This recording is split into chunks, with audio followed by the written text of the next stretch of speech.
이번 보궐선거 참패 결과를 놓고 대통령실 책임론까지 나오며 대통령실의 고심도 깊어지고 있습니다. 바로 대통령실에 나가 있는 배양진 기자 연결합니다. 자, 배 기자, 여당 내부에서 구체적으로 어떤 이야기들이 나오고 있습니까?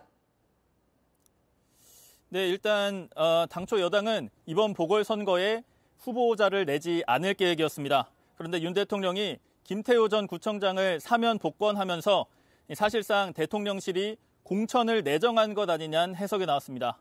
결국 당선 무효형으로 보궐선거의 원인을 제공했던 당사자를 다시 공천하면서 선거의 정당성과 명분 싸움에서부터 밀린 것 아니냐는 비판이 여권 내에서도 나왔습니다. 한 여당 의원은 JTBC에 용산이 시작하고 용산이 주도한 선거라면서 지도부로서 할 수 있는 게 없었다고 말했습니다.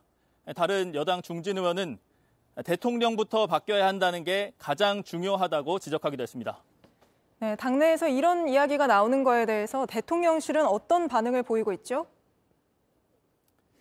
일단 공식 입장은 정부는 어떠한 선거 결과든지 엄중하게 받아들여야 한다고 했습니다. 다만 용산 책임론에 대해선 선을 긋고 있습니다. 상대적으로 험지에서 치러진 지방자치선거에서 대통령 책임론을 묻거나 쇄신론을 펼치는 건 과도하다는 겁니다. 야당에선 한덕수 총리 해임 등 국정 기조를 바꾸라는 압박이 이어지고 있지만 대통령실이 이를 받아들일 가능성은 높지 않습니다. 네, 그렇지만 그 여당 참패에 대한 정치적 부담을 피할 수는 없다고 판단해서 그 김해 후보자 임명을 접은 걸로 봐야겠죠?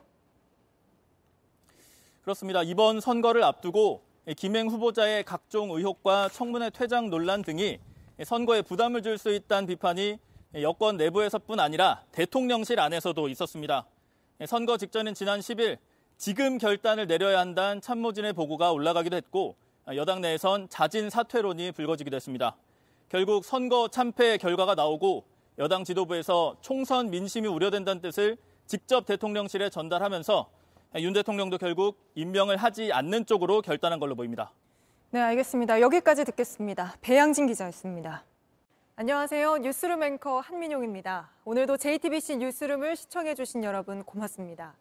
오늘 저녁에도 뉴스의 현장에서 찾아뵙겠습니다.